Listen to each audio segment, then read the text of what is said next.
Hello and welcome to 5 Minute Math. Today we are looking at TEKS tool number line. Specifically, we're working with fractions. We're dealing with a problem related to TEKS 3.3b and we'll do it in 5 minutes or less. If you haven't done so already, please go ahead and take a moment to pause the video, work this problem out on your own, unpause it, and we will look at our answers together.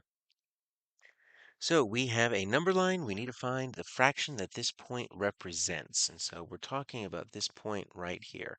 Now, we can represent fractions on a number line. And since this already is a number line, we don't necessarily have to draw our own. We could use this number line, but sometimes we'll get fractions with circles. We'll get fractions of a set. They'll take a rectangle and cut it into pieces. Then we can also use a number line to represent a fraction. But let's use the number line they've given us. This fraction is going to have two parts, and so we are going to have a numerator. That's going to be our top number, and then we're going to have our denominator.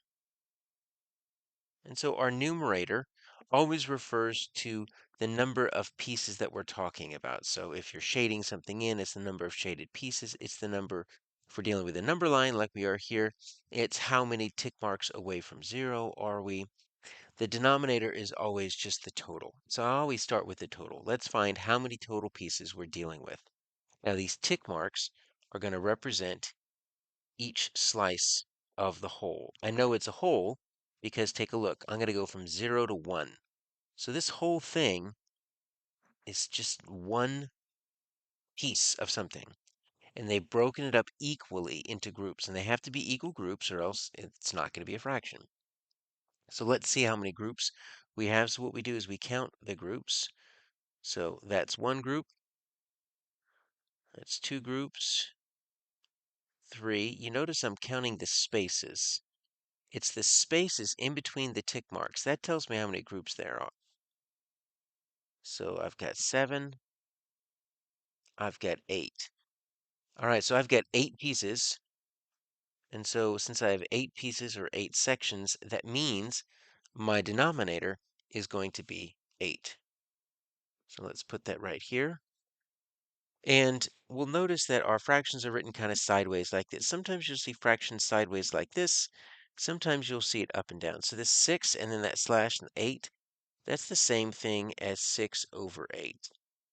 You can actually write fractions either kind of side by side like that or up and down like that. So let me go ahead and write all of these so you can see how they work. And we should immediately be able to eliminate two answer choices. Hopefully you see that both C and D are going to be incorrect. Now, let me show you where that common misconception comes from.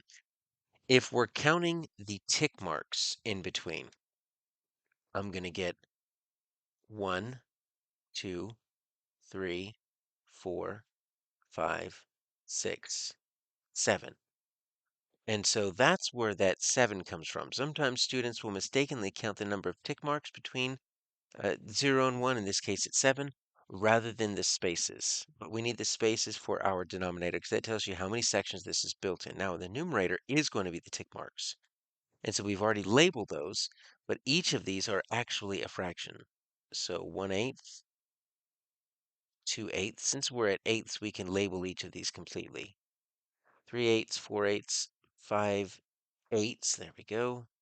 So we're landing at 6/8. Okay. Now, why would 2/8 be a distraction? Well, 2/8 might be a distraction because sometimes people will simply look at how much is left, right? So I've got 2 spaces away, and mistakenly they'll count from 1 and they'll count backwards. And so they might say, all right, so I've got 1/8 right here, and then I've got 2/8 right here. And then obviously the other misconception is going to be you could count 1, 2, 3, 4, 5, 6 as your numerator, but then you count the same tick marks as your denominator and say, well, there's 7 total tick marks, and that's where that 6/7 comes from. But neither of those are correct. This is the fraction 6/8 because we have a number line, broke it up into 8 equal pieces, and we have chosen 6 of these pieces. If we wanted to kind of shade this in, we would shade it in like this, make a little bar. So our answer is A.